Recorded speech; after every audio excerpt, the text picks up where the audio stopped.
നമസ്കാരം, എല്ലാവർക്കും bio aboard എന്ന യൂട്യൂബ് ചാനലിലേക്ക് സ്വാഗതം. ഇന്ന് നമ്മൾ 10ാം ക്ലാസ്സിലെ ബയോളജിയിലെ 5ാമത്തെ ചാപ്റ്ററായ സോൾജേഴ്സ് ഓഫ് ഡിഫൻസ് എന്ന ചാപ്റ്ററിന്റെ 5ാമത്തെ പാർട്ടാണ് ഡിസ്കസ് ചെയ്യാനായിട്ട് പോകുന്നത്. ലാസ്റ്റ് പാർട്ടാണിത്. ഞാൻ ഈ ചാപ്റ്റർ ഫുള്ള് ഡിസ്കസ് ചെയ്തു എന്ന് ഫുൾ ക്ലാസ്സസും എടുത്തു എന്നാണ് വിചാരിച്ചിരുന്നത്. എന്നാൽ കുറച്ച് ഭാഗങ്ങൾ എടുക്കാൻ വിട്ടിരുന്നു. അത് കമന്റ് കണ്ടപ്പോഴാണ് മനസ്സിലായത്. അപ്പൊ നമുക്ക് ഫുള്ള് ചാപ്റ്റർ എടുത്തു തീർക്കാമെന്ന്.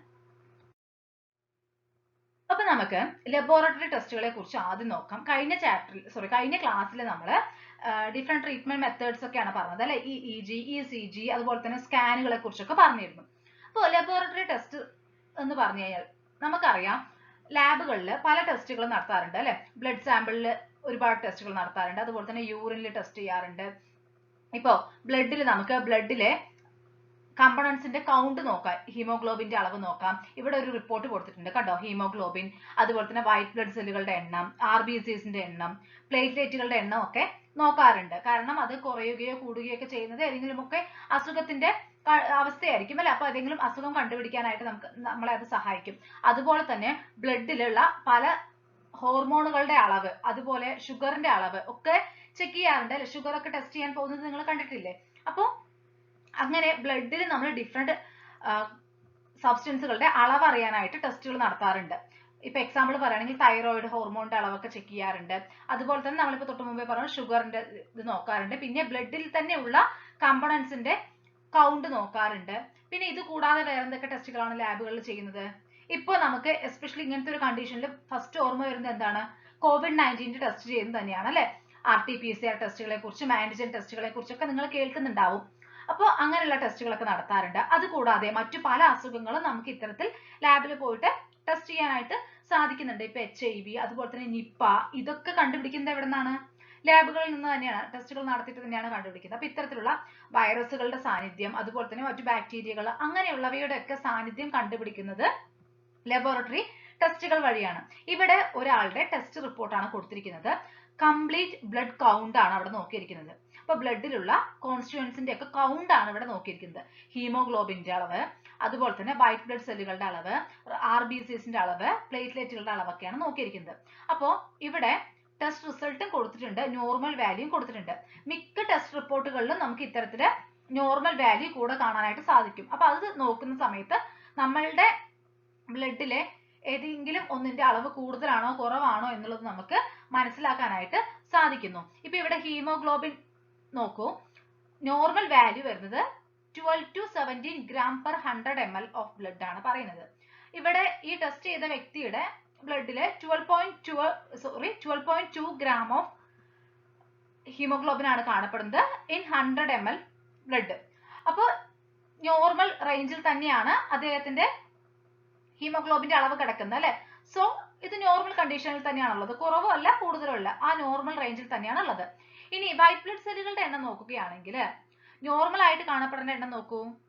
1 ml ബ്ലഡില് 5000 to 10,000 വൈറ്റ് ബ്ലഡ് സെല്ലുകളാണ് കാണപ്പെടേണ്ടത്. ഇവിടെ അദ്ദേഹത്തിന്റെ 8200 white blood cells per ml ആണ് കാണപ്പെടുന്നത്. സോ അതും നോർമൽ തന്നെയാണ് അല്ലെ. 5000 to 10,000 ഇടയിൽ വരുന്ന ഒരു സംഖ്യയാണ്. സോ വൈറ്റ് ബ്ലഡ് സെല്ലുകളുടെ എണ്ണവും നോർമൽ ആണ്. ഇനി RBCs നോക്കുകയാണെങ്കിൽ 45 lakhs to 60 lakhs ആണ് 1 ml ബ്ലഡിൽ കാണപ്പെടുന്നത്. 1 ml ഓഫ് ബ്ലഡ് എടുത്ത് നോക്കുകയാണെങ്കിൽ അതിൽ 45 lakhs to 60 lakhs എന്ത് കാണണം? റെഡ് ബ്ലഡ് സെൽസ് കാണണം. ഇവിടെ 47 lakhs ഉണ്ട്. സോ അതും നോർമൽ റേഞ്ചിൽ തന്നെയാണ് ഉള്ളത്. ദെൻ നമ്പർ ഓഫ് പ്ലേറ്റ്ലെറ്റ്സ് ആണ് നോക്കിയിരിക്കുന്നത്. പ്ലേറ്റ്ലെറ്റ്സിന്റെ കൗണ്ട് നോക്കുമ്പോഴും 2.5 lakhs to 3.5 lakhs per ml of blood ആണ് നോർമൽ വാല്യൂ. ഇവിടെ 3.2 lakhs per ml കാണുന്നുണ്ട്. സോ അത് നോർമൽ തന്നെയാണ്. അപ്പോ ഈ ഒരു പെർട്ടിക്കുലർ പേഴ്സന്റെ റിപ്പോർട്ട് നോക്കുന്ന സമയത്ത്, ബ്ലഡ് കൗണ്ട് നോക്കുന്ന സമയത്ത് എല്ലാം നോർമൽ ആണ് അല്ലെ.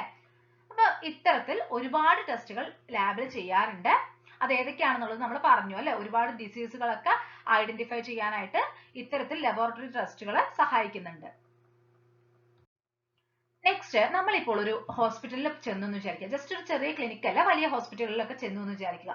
മൾട്ടി സ്പെഷ്യാലിറ്റി ഹോസ്പിറ്റലിലൊക്കെ പോകുന്ന സമയത്ത് അവിടെ ഒരുപാട് ഡിപ്പാർട്ട്മെന്റുകൾ ഉണ്ടാവും അല്ലെ. ഡിഫറെന്റ് സ്പെഷ്യലൈസേഷൻസ് നമുക്ക് കാണാനായിട്ട് സാധിക്കും. അതാണ് മൾട്ടി സ്പെഷ്യാലിറ്റി എന്ന് പറയുന്നത്. ഡിഫറെന്റ് സ്പെഷ്യലൈസേഷൻസ് അവിടെ ഉണ്ടാവും. ഓക്കെ, അപ്പോൾ നമുക്കറിയാം കാർഡിയോളജി എന്ന് പറയുന്നത് ട്രീറ്റ്മെന്റ് ഓഫ് ഹാർട്ട് ആണ് അല്ലെ. ഹാർട്ടുമായി ബന്ധപ്പെട്ട് വരുന്ന ചികിത്സയൊക്കെ ആ കാർഡിയോളജി ഡിപ്പാർട്ട്മെന്റിലായിരിക്കും നടത്തുന്നത്. ഇനി ട്രീറ്റ്മെന്റ് ഓഫ് ഐ ആണെങ്കിൽ അതിന് നമ്മൾ ഓഫ്താൽമോളജി എന്നാണ് പറയുക. ആ ഒരു സ്പെഷ്യലൈസേഷൻ എന്താ പറയുന്നത്? ഓഫ്താൽമോളജി. ഇനി ന്യൂറോളജി എന്ന് പറയുന്നത് നെർവസ് സിസ്റ്റവുമായി ബന്ധപ്പെട്ട് വരുന്ന ചികിത്സയാണ്. ഓക്കെ, ഇനി ക്യാൻസർ ട്രീറ്റ്മെന്റ് ഓങ്കോളജി. ഓങ്കോളജി ആണ് ക്യാൻസർ ട്രീറ്റ്മെന്റ് നമ്മൾ പറയുന്നത്. Then ENT. ENT എന്ന് പറഞ്ഞാൽ എന്താണ്?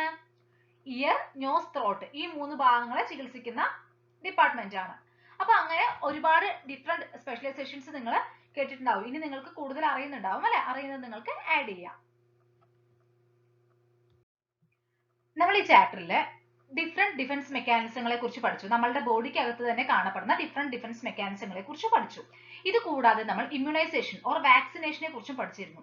അവിടെ എന്താ ചെയ്യുന്നത്? ആർട്ടിഫിഷ്യൽ ആയിട്ട് നമുക്ക് ഇമ്മ്യൂണിറ്റി ഡെവലപ്പ് ചെയ്യുകയാണ് ചെയ്യുന്നത് അല്ലെ. അപ്പൊ എല്ലാ രോഗത്തിനും വാക്സിൻസ് അവൈലബിൾ ആണോ? അല്ല.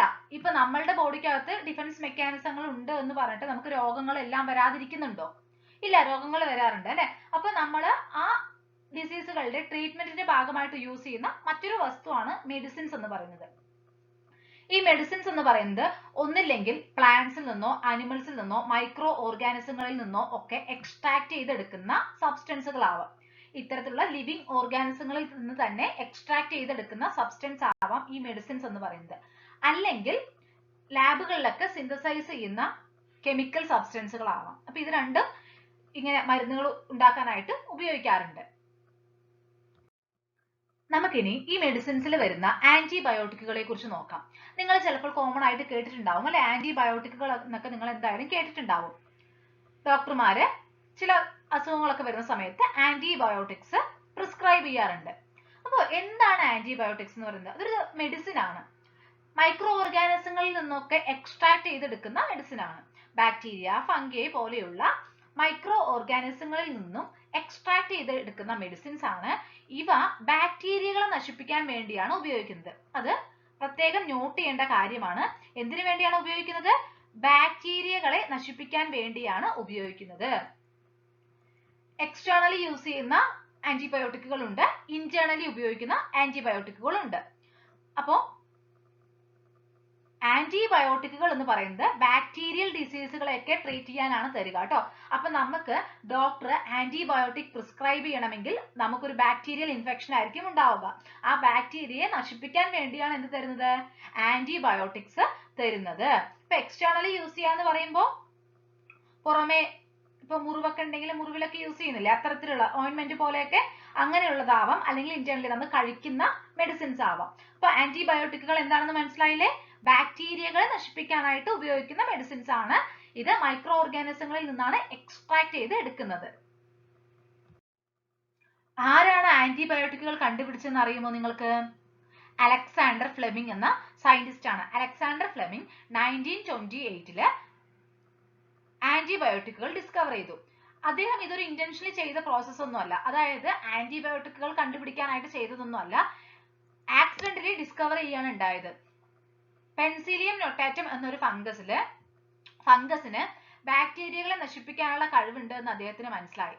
പക്ഷെ അതിൽ നിന്നും മെഡിസിൻ ഡെവലപ്പ് ചെയ്തെടുക്കാൻ ഒരുപാട് സമയമെടുത്തു. അപ്പൊ ഈ ഒരു കണ്ടുപിടുത്തമാണ് ശരിക്കും ഈ ആന്റിബയോട്ടിക്കുകൾ എന്നുള്ള ആ ഒരു കൺസെപ്റ്റിലേക്ക് നയിച്ചത്. നമ്മളിപ്പോ പറഞ്ഞു ബാക്ടീരിയൽ ഡിസീസുകളെയൊക്കെ ചികിത്സിക്കാനായിട്ട് എന്ത് യൂസ് ചെയ്യുന്നുണ്ട്? ആന്റിബയോട്ടിക്കുകൾ യൂസ് ചെയ്യുന്നുണ്ട്. അപ്പോൾ ഈ ആന്റിബയോട്ടിക്കുകൾ എപ്പോഴും പറയാറുണ്ട് ഡോക്ടറുടെ പ്രിസ്ക്രിപ്ഷൻ കൂടാതെ വാങ്ങിച്ച് കഴിക്കരുത് എന്ന്. കാരണം ഇതിന് ഒരുപാട് സൈഡ് എഫക്റ്റുകൾ ഉണ്ട്. നമ്മളിപ്പോ ആന്റിബയോട്ടിക്കുകൾ കൊണ്ട് ബാക്ടീരിയകളൊക്കെ നശിപ്പിക്കുന്നുണ്ട് എന്ന് പറഞ്ഞാലും അതിന് ഒരുപാട് സൈഡ് എഫക്ട്സ് ഉണ്ട്. റെഗുലർ ആയിട്ട് നമ്മളിത് യൂസ് ചെയ്യുകയാണെങ്കിൽ ഈ ബാക്ടീരിയകൾക്കില്ലേ, അതായത് ഈ പാത്തജൻസിന് ആ ആന്റിബയോട്ടിക്കിനെതിരെ ഇമ്മ്യൂണിറ്റി കിട്ടും. ഇപ്പൊ ബാക്ടീരിയ ആണ് ഇവിടെ എങ്കിലും ഞാനൊരു എക്സാമ്പിൾ പറയാം. ഇപ്പൊ ഹിറ്റ് ഒക്കെ നമ്മൾ ഈ ഇൻസെക്റ്റുകളെയൊക്കെ നശിപ്പിക്കാനായിട്ട് യൂസ് ചെയ്യാറുണ്ട് അല്ലെ വീട്ടില്. പക്ഷെ കുറെ നമ്മൾ ഇത് അടിച്ചു കഴിഞ്ഞാൽ ആ ഹിറ്റ് അടിച്ചാലും ഈ ഇൻസെക്റ്റുകളൊന്നും ചാവാത്തൊരവസ്ഥ വരും. കാരണം എന്താണ്? അവ ഇതിനെതിരെ ഇമ്മ്യൂണിറ്റി നേടും. അപ്പൊ അത്തരത്തിൽ ഇവിടെ ബാക്ടീരിയകളും നമ്മൾ കുറെ ആന്റിബയോട്ടിക്കുകൾ കഴിക്കുമ്പോൾ ആ ആന്റിബയോട്ടിക്കിനെ എതിർത്ത് നിൽക്കാൻ പറ്റുന്ന തരത്തിലേക്ക് മാറും. അപ്പൊ അതിനും അതിനെതിരെയുള്ള ഒരു പ്രതിരോധം അല്ലെങ്കിൽ ഇമ്മ്യൂണിറ്റി കിട്ടും. സോ റെഗുലർ ആയിട്ട് നമ്മളിങ്ങനെ ഈ ആന്റിബയോട്ടിക് യൂസ് ചെയ്ത് കഴിഞ്ഞാൽ ആ പാത്തജനിൽ തന്നെ എന്തുണ്ടാവുന്നു, അതിനെതിരെ ഒരു ഇമ്മ്യൂണിറ്റി ഉണ്ടാവുന്നു. പിന്നെ നമ്മളുടെ സ്കിന്നിലൊക്കെ ഒരുപാട് യൂസ്ഫുൾ ബാക്ടീരിയാസ് ഒക്കെ ഉണ്ട് അല്ലെ. നമ്മളുടെ ബോഡിക്കകത്ത് പല ഭാഗങ്ങളിലും അത്തരത്തിൽ യൂസ്ഫുൾ ബാക്ടീരിയാസ് ഉണ്ട്. അപ്പോൾ നമ്മൾ ഈ ആന്റിബയോട്ടിക് എടുക്കുന്നത് എന്തിനാ? ബാക്ടീരിയകളെ നശിപ്പിക്കാൻ. അത് പാത്തജൻസിനെ മാത്രമല്ല, നമ്മളുടെ ശരീരത്തിലുള്ള യൂസ്ഫുൾ ആയിട്ടുള്ള ബാക്ടീരിയകളെ കൂടെ നശിപ്പിക്കും. അപ്പൊ റെഗുലർ ആയിട്ട് ഇങ്ങനെ ആന്റിബയോട്ടിക്കുകൾ എടുത്തു കഴിഞ്ഞാൽ അത് നമ്മളുടെ ശരീരത്തിലെ യൂസ്ഫുൾ ബാക്ടീരിയകളെ കൂടി നശിപ്പിക്കുന്നു. പിന്നെ അതുപോലെ തന്നെ നമ്മളുടെ ശരീരത്തിലുള്ള ചില വിറ്റാമിൻസിന്റെ ഒക്കെ അളവ് കുറയാനും ഈ റെഗുലർ യൂസ് കാരണമാവാറുണ്ട്. അപ്പോ ആന്റിബയോട്ടിക്സ് എന്താണെന്നുള്ളത് മനസ്സിലായി. അതിന്റെ സൈഡ് എഫക്റ്റുകളാണ് നമ്മളിവിടെ പറഞ്ഞത്. ഇമ്പോർട്ടന്റ് ആയിട്ടുള്ള ഒരു പാർട്ടാണ്. 3 സൈഡ് എഫക്റ്റുകൾ പഠിച്ചു വെക്കുക, എന്തായാലും പഠിച്ചു വെക്കുക.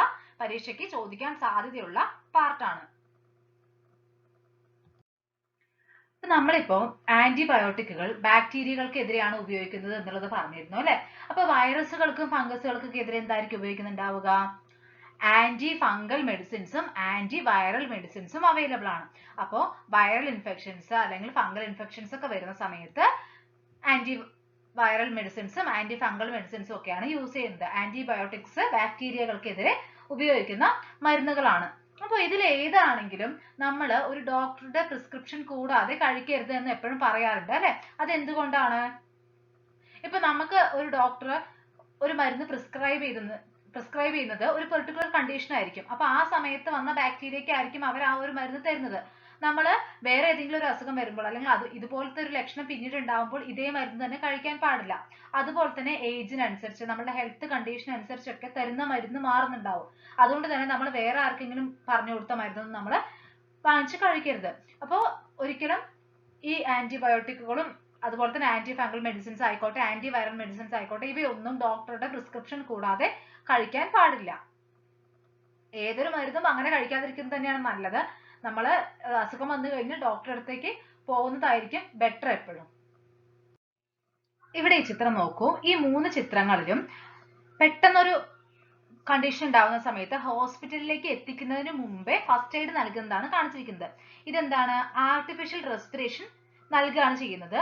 അതായത് ഇപ്പൊ ഒരു വ്യക്തിക്ക് ശ്വാസം എടുക്കാൻ പറ്റുന്നില്ല, പക്ഷെ ഹാർട്ട് ബീറ്റ് ഉണ്ട്. അപ്പൊ അങ്ങനെ ഒരു കണ്ടീഷനൊക്കെ വരികയെന്ന് വിചാരിക്കുക. ഇപ്പൊ വെള്ളത്തിലൊക്കെ മുങ്ങിയിട്ടോ അല്ലെങ്കിൽ എന്തെങ്കിലുമൊക്കെ ഗ്യാസസ് ഒക്കെ നമ്മളിങ്ങനെ ശ്വസിച്ചിട്ട് സഫോക്കേഷൻ ഉണ്ടാവുന്ന സമയത്ത് അല്ലെങ്കിൽ ഷോക്ക് ഒക്കെ അടിക്കുന്ന സമയത്തൊക്കെ ശ്വസിക്കാൻ പറ്റാതെ ആവുന്ന ആ ഒരു കണ്ടീഷനിൽ ആർട്ടിഫിഷ്യൽ റെസ്പിറേഷൻ നൽകുന്നതാണ് ഈ എ എന്ന പിക്ചറിൽ കാണിച്ചിരിക്കുന്നത്. ഇവിടെ ബി എന്ന് പറയുന്നതിൽ എന്താ ചെയ്തിരിക്കുന്നത്? ആ കൈ ഇങ്ങനെ കെട്ടിവെച്ചിരിക്കുകയാണ്. നമ്മൾ സാധാരണ ഹോസ്പിറ്റലിലേക്ക് പോയിട്ട് ഇങ്ങനെ കെട്ടിവെക്കുന്നത് കണ്ടിട്ടുണ്ട്. പക്ഷെ ഇപ്പൊ എന്തെങ്കിലും ഫ്രാക്ചർ ഒക്കെ ഉണ്ടായി എന്ന് വിചാരിക്കുക, എന്തെങ്കിലും ആക്സിഡന്റിലൊക്കെ എന്തെങ്കിലും പറ്റിക്കഴിഞ്ഞാൽ ഇങ്ങനെ കൈ തൂക്കിയിടുന്നതിനേക്കാൾ ബെറ്റർ ഇങ്ങനെ കെട്ടിവെക്കുന്നതാണ്. അതുകൊണ്ടാണ് അങ്ങനെ ചെയ്തിരിക്കുന്നത്. ദെൻ ഇവിടെ തൊണ്ടയിൽ കുടുങ്ങിയിട്ടുള്ള ഒരു ഒബ്ജക്റ്റിനെ പുറത്തേക്ക് എടുക്കാനാണ് ശ്രമിക്കുന്നത് അല്ലെ. എന്തെങ്കിലും കഴിച്ചുകൊണ്ടിരിക്കുമ്പോഴോ അങ്ങനെ എങ്ങനെയെങ്കിലും എന്തെങ്കിലും തൊണ്ടയിൽ കുടുങ്ങി കഴിഞ്ഞാൽ നമുക്ക് ശ്വാസം എടുക്കാൻ പറ്റാത്ത ഒരു കണ്ടീഷൻ ഉണ്ടായി കഴിഞ്ഞാലാണ് ഇങ്ങനെ ചെയ്യുന്നത്. ആ 3 സിറ്റുവേഷൻസ് ആണ് ഇവിടെ കൊടുത്തിരിക്കുന്നത്. അപ്പൊ ആദ്യത്തെ സിറ്റുവേഷനിൽ ഇലക്ട്രിക് ഷോക്ക് കാരണം അല്ലെങ്കിൽ ഇങ്ങനെ മുങ്ങിപ്പോയിട്ട്, അതാണ് ഡ്രോണിംഗ് എന്ന് പറയുന്നത്, അങ്ങനെ മുങ്ങി പോവുകയോ അല്ലെങ്കിൽ എന്തെങ്കിലും ഒക്കെ ശ്വസിച്ചിട്ടൊക്കെ സഫോക്കേഷൻ ഉണ്ടാവില്ലേ, ഈ ബ്രീത്ത് ചെയ്യാനുള്ള ബുദ്ധിമുട്ടൊക്കെ ഉണ്ടാവുന്ന സമയത്താണ് ഇങ്ങനെ ചെയ്യുന്നത്. ദെൻ അടുത്തത് എന്തെങ്കിലും ഫ്രാക്ചേഴ്സ് ഒക്കെ ഉണ്ടാവുന്ന സമയത്ത്, ഇഞ്ചുറീസ് ഓർ ഫ്രാക്ചേഴ്സ് ഒക്കെ ഉണ്ടാവുന്ന സമയത്താണ് കൈ ഇങ്ങനെ കെട്ടിവെക്കുന്നത്. പിന്നെ നമ്മൾ ഒബ്ജക്റ്റ് എന്തെങ്കിലും കുടുങ്ങി കഴിഞ്ഞാൽ അതിനെ പുറത്തെടുക്കാൻ വേണ്ടിയിട്ടാണ് ആ സി എന്ന ആ ഒരു ഇതിൽ കാണിച്ചിരിക്കുന്ന പോലെ ചെയ്യുന്നത്. നിങ്ങൾ ബ്ലഡ് ഡൊണേഷനെ കുറിച്ചൊക്കെ കേട്ടിട്ടുണ്ടാവും അല്ലെ. എന്തെങ്കിലും ആക്സിഡന്റ് ഒക്കെ പറ്റിയിട്ടുള്ള വ്യക്തികൾക്കോ അല്ലെങ്കിൽ എന്തെങ്കിലും സർജറിക്കോ ഒക്കെ ബ്ലഡ് ആവശ്യമുണ്ട് എന്ന് പറഞ്ഞിട്ട് നിങ്ങൾ കേട്ടിട്ടുണ്ടാവും. എന്താണ് ബ്ലഡ് ട്രാൻസ്ഫ്യൂഷൻ എന്ന് പറഞ്ഞു കഴിഞ്ഞാൽ? ഒരു വ്യക്തിയുടെ ബ്ലഡ് മറ്റൊരു വ്യക്തിയിലേക്ക് ട്രാൻസ്ഫർ ചെയ്യുന്നതിനെയാണ് നമ്മൾ ബ്ലഡ് ട്രാൻസ്ഫ്യൂഷൻ എന്ന് പറയുന്നത്. It is a transfer of blood from one person to another. Blood donation എന്ന് പറഞ്ഞാൽ നമ്മൾ ബ്ലഡ് കൊടുക്കുന്നതിനെയാണ് നമ്മൾ ബ്ലഡ് ഡൊണേഷൻ എന്ന് പറയുന്നത് അല്ലെ. അത് ഒരാളിൽ നിന്ന് മറ്റൊരാളിലേക്ക് ട്രാൻസ്ഫർ ചെയ്യുന്നതാണ് ബ്ലഡ് ട്രാൻസ്ഫ്യൂഷൻ എന്ന് പറയുന്നത്. ബ്ലഡ് ബാങ്കുകളെ കുറിച്ചൊക്കെ നിങ്ങൾ കേട്ടിട്ടുണ്ടാവും അല്ലെ. ബ്ലഡ് സ്റ്റോർ ചെയ്ത് വെക്കുന്ന ബ്ലഡ് ബാങ്കുകളെ കുറിച്ചൊക്കെ കേട്ടിട്ടുണ്ടാവും. ഇതൊരു ബ്ലഡ് ബാങ്കിന്റെ മുന്നിൽ ഉള്ള ഒരു നോട്ടീസ് ബോർഡിലുള്ള ഒരു നോട്ടീസ് ആണ്. People in the age group 18 to 60 can donate blood. അപ്പൊ നോക്കൂ, 18 വയസ്സിന് താഴെയുള്ളവർക്കും 60 വയസ്സിന് മുകളിലുള്ളവർക്കും എന്ത് കൊടുക്കാൻ പറ്റില്ല? ബ്ലഡ് കൊടുക്കാനായിട്ട് പറ്റില്ല. Blood donation can be done once in 3 months. അത് നോട്ട് ചെയ്യുക. 3 മാസത്തിൽ ഒരിക്കലേ എന്ത് ചെയ്യാൻ പറ്റുള്ളൂ? നമുക്ക് ബ്ലഡ് കൊടുക്കാനായിട്ട് പറ്റുള്ളൂ. 3 മാസം ഗ്യാപ്പിനകത്ത് 2 വട്ടം ഒന്നും കൊടുക്കാൻ പറ്റില്ല. Blood donation causes no problem to donor's health. നമ്മൾ ബ്ലഡ് കൊടുത്തത് കൊണ്ട് നമുക്ക് ഒരു പ്രോബ്ലം ഉണ്ടാവില്ല.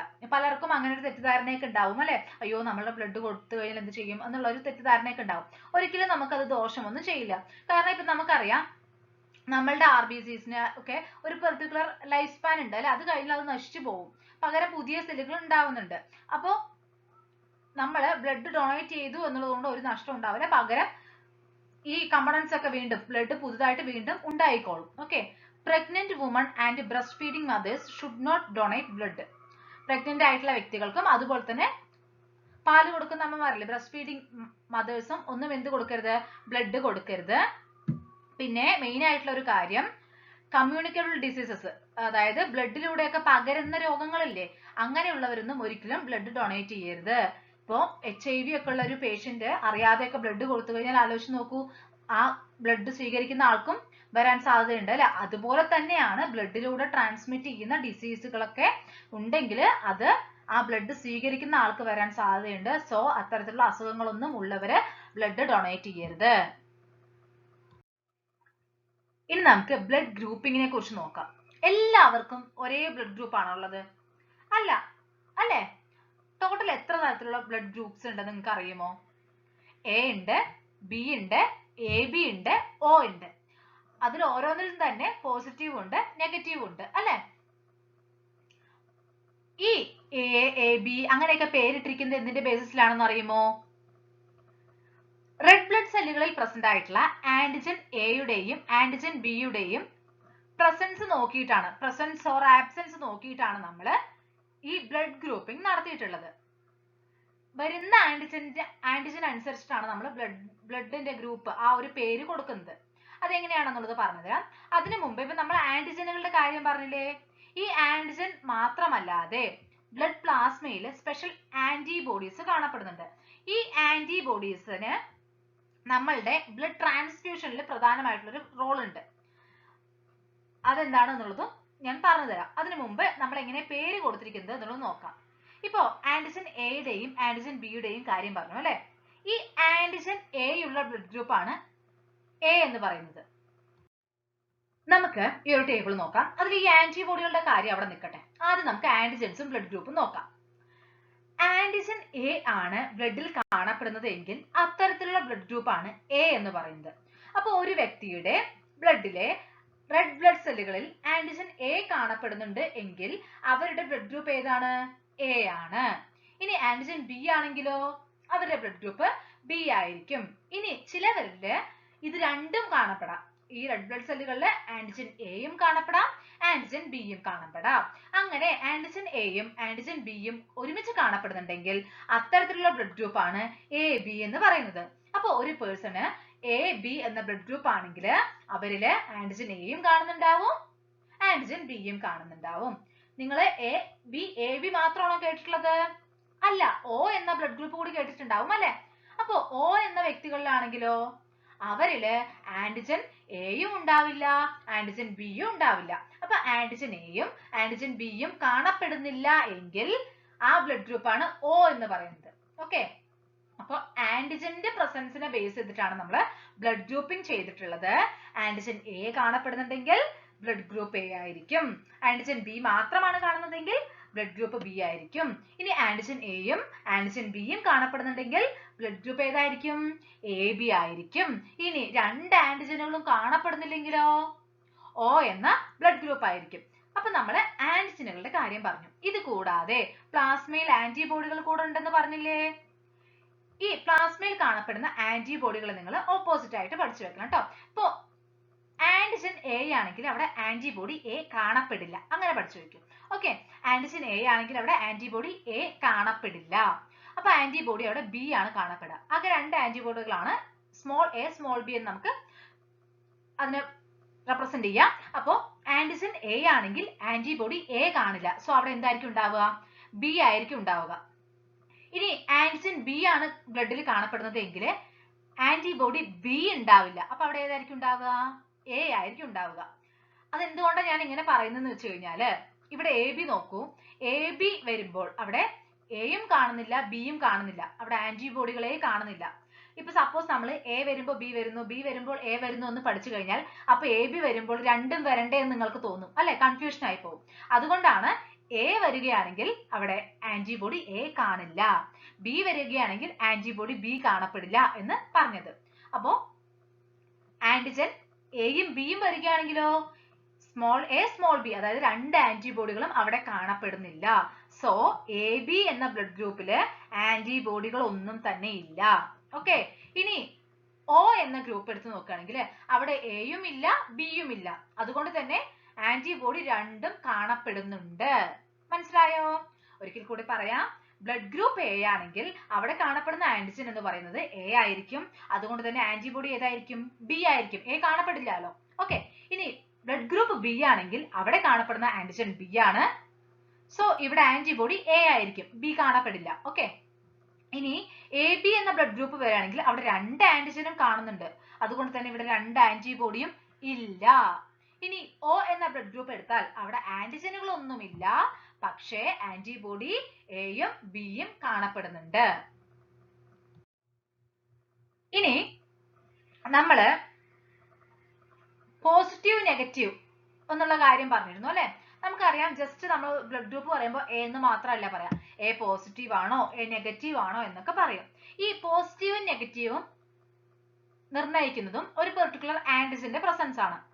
ആന്റിജൻ എയെയും ആന്റിജൻ ബിയെയും കൂടാതെ ആന്റിജൻ ഡി കൂടെ ഈ റെഡ് ബ്ലഡ് സെല്ലുകളുടെ സെൽ മെംബ്രെയിനിൽ കാണപ്പെടുന്നുണ്ട്. അത് പക്ഷെ എല്ലാ വ്യക്തികളിലും കാണപ്പെടുന്നില്ല. ആന്റിജൻ ഡി അല്ലെങ്കിൽ നമ്മൾ അതിനെ RH ഫാക്ടർ എന്നും വിളിക്കാറുണ്ട് കേട്ടോ, RH ഫാക്ടർ. അപ്പൊ എല്ലാ പേഴ്സൺസിലും നമുക്ക് ഇത് കാണപ്പെടണമെന്നില്ല. ചിലരിൽ ഈ antigen D or RH factor ഉണ്ടാവാം, ചിലരിൽ ഇത് ഉണ്ടാവില്ല. ഈ RH ഫാക്ടർ ഉള്ള ബ്ലഡ് ഗ്രൂപ്പുകളാണ് പോസിറ്റീവ് എന്ന് പറയുന്നത്, RH ഫാക്ടർ ഇല്ലാത്ത ബ്ലഡ് ഗ്രൂപ്പുകളാണ് നെഗറ്റീവ് എന്ന് പറയുന്നത്. അപ്പൊ ഇപ്പൊ ഒരാളുടെ ബ്ലഡില് ആന്റിജൻ എയും അതുപോലെ തന്നെ ആന്റിജൻ ഡിയും കാണപ്പെടുന്നുണ്ട് എന്ന് വിചാരിക്കുക. Antigen A and D or antigen A and RH factor കാണപ്പെടുന്നുണ്ട് എന്ന് വിചാരിക്കുക. അപ്പൊ അദ്ദേഹത്തിന്റെ ബ്ലഡ് ഗ്രൂപ്പ് എന്തായിരിക്കും? എ പോസിറ്റീവ് ആയിരിക്കും അല്ലെ, എ പോസിറ്റീവ് ആയിരിക്കും. ഇനി സപ്പോസ് ആ വ്യക്തിയുടെ ആന്റിജൻ എയും ആന്റിജൻ ബിയും അതുപോലെ തന്നെ ആന്റിജൻ ഡിയും കാണപ്പെടുന്നുണ്ടെന്ന് വിചാരിക്കുക, ഡി ഓർ RH ഫാക്ടർ കാണപ്പെടുന്നുണ്ടെന്ന് വിചാരിക്കുക. അപ്പൊ അവരുടെ ബ്ലഡ് ഗ്രൂപ്പ് എന്താണ്? എ ബി പോസിറ്റീവ് ആണ് അല്ലെ, എ ബി പോസിറ്റീവ് ആണ്. ഇനി ഒരു ആളുടെ ആന്റിജൻ എ മാത്രമേ കാണപ്പെടുന്നുള്ളൂ എന്ന് വിചാരിക്കുക. ആന്റിജൻ എ മാത്രമാണെങ്കിൽ എന്താണത്? ആന്റിജൻ എ മാത്രമേ ഉള്ളൂ, സോ എ നെഗറ്റീവ് ആയിരിക്കും. ഇനി ആന്റിജൻ ബി മാത്രമാണെങ്കിൽ ആന്റിജൻ ബി മാത്രമാണ് കാണപ്പെടുന്നത് എങ്കിൽ എന്തായിരിക്കും? ബി നെഗറ്റീവ് ആയിരിക്കും അല്ലെ, ആന്റിജൻ ബി മാത്രമാകുമ്പോൾ ബി നെഗറ്റീവ് ആയിരിക്കും. ബി പോസിറ്റീവ് ആവണമെങ്കിൽ അവിടെ എന്തുകൂടി വേണം? ഡി എന്ന ആന്റിജൻ കൂടി വേണം. ഡി എന്ന ആന്റിജൻ കൂടി വന്നാൽ ബി പോസിറ്റീവ് ആവും. ഇനി ഒരു ബ്ലഡ് ഗ്രൂപ്പ് ഞാൻ പറയാം, അപ്പൊ ഏതാണെന്ന് നിങ്ങൾക്ക് കണ്ടുപിടിക്കാൻ പറ്റുന്നുണ്ടോ എന്ന് നോക്കാം.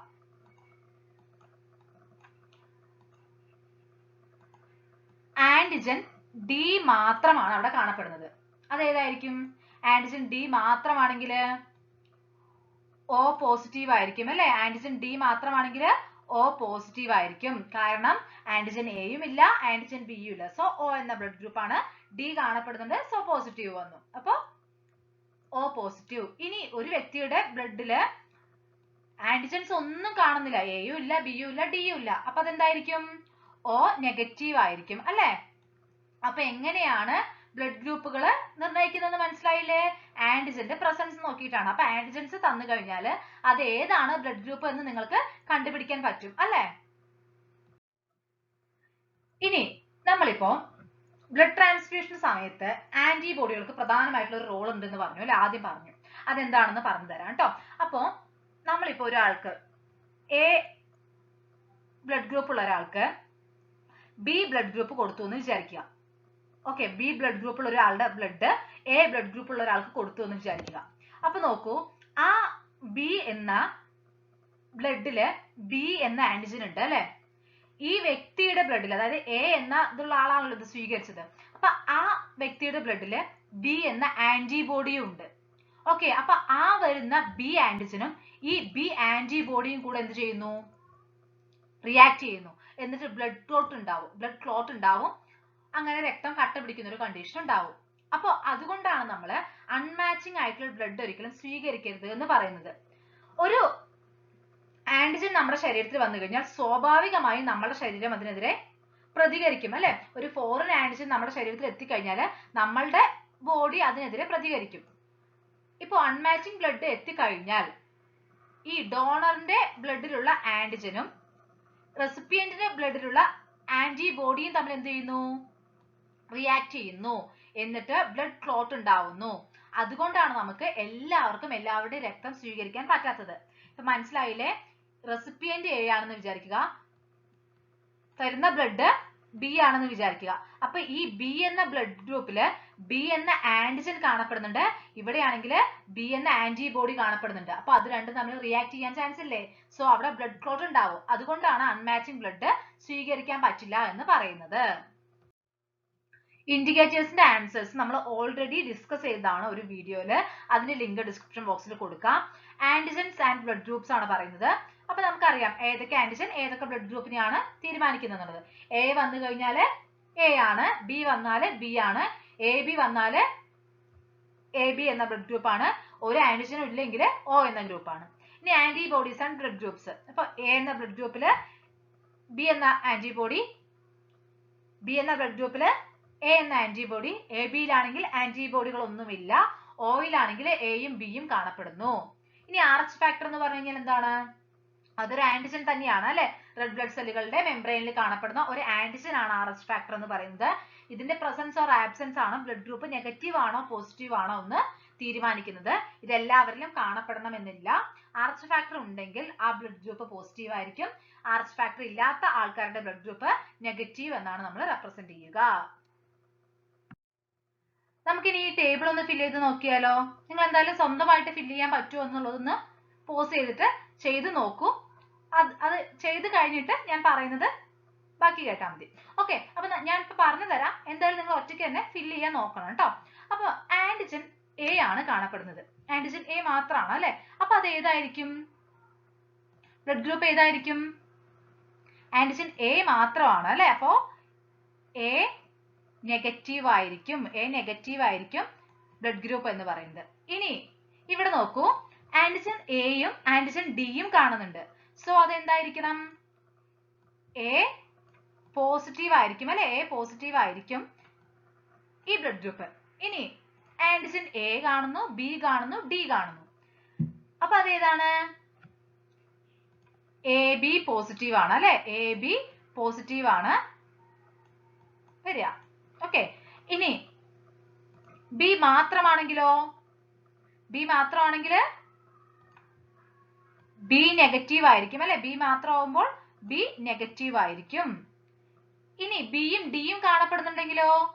ബിയും ഡിയും കാണപ്പെടുന്നുണ്ടെങ്കിൽ ബി പോസിറ്റീവ് ആയിരിക്കും.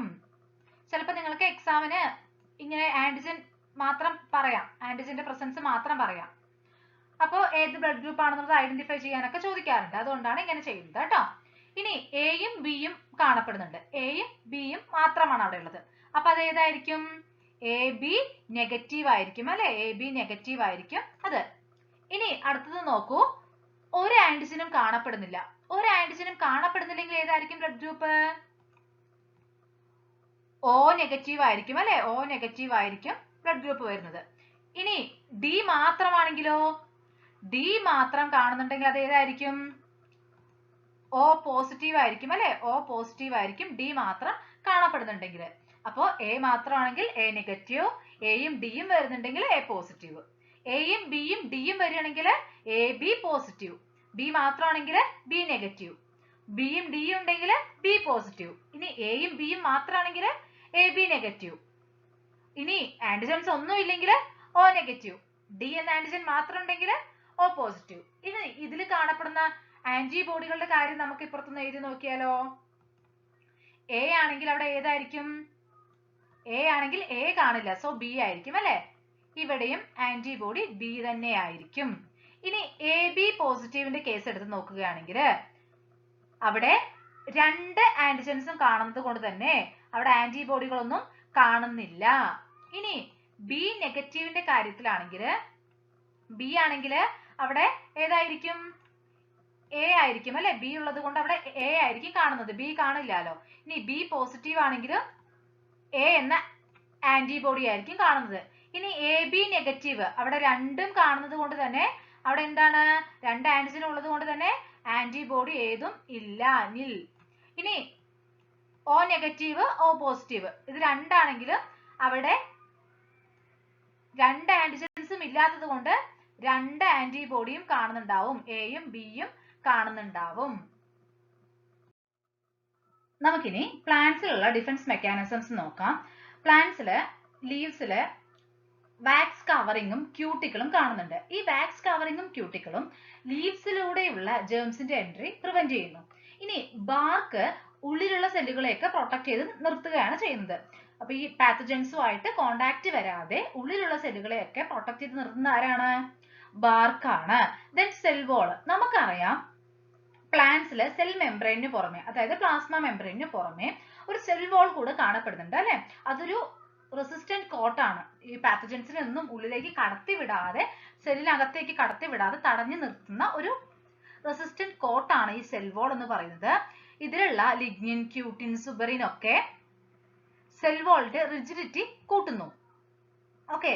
പിന്നെ എങ്ങാനും ഈ സെൽ വോളിനെ ക്രോസ് ചെയ്തിട്ട് ജേംസ് വരികയാണെങ്കിൽ കാലോസ് എന്ന ഒരു സബ്സ്റ്റൻസ് സെൽ മെംബ്രെയിനെ ക്രോസ് ചെയ്ത് പോവാതെ ഈ പാത്തജൻസിനെ നശിപ്പിക്കുന്നു. ഇതൊരു പോളിസാക്കറോയിഡ് ആണ്. സെൽ വോളിൽ ഉണ്ടാവുന്ന ഒരു സബ്സ്റ്റൻസ് ആണ് ഈ കാലോസ് എന്ന് പറയുന്നത്. ഇത് ഈ സെൽ വോളിനെ ക്രോസ് ചെയ്ത് വരുന്ന പാത്തജൻസിനെ നശിപ്പിക്കുകയാണ് ചെയ്യുന്നത്. അപ്പൊ സെൽ മെംബ്രെയിനിലേക്ക് കടക്കാതെ അതിനെ പെട്ടെന്ന് തന്നെ ആര് നശിപ്പിക്കുന്നു? ഈ കാലോസ് നശിപ്പിക്കുന്നു. അപ്പോൾ ഈ ഇല്ലുസ്ട്രേഷനിൽ നമ്മളിപ്പോൾ പറഞ്ഞിട്ടുള്ള കാര്യങ്ങൾ തന്നെയാണ് എഴുതിയിരിക്കുന്നത് പ്ലാന്റ്സിൽ കാണപ്പെടുന്ന ഡിഫൻസ് മെക്കാനിസങ്ങളെ കുറിച്ച്.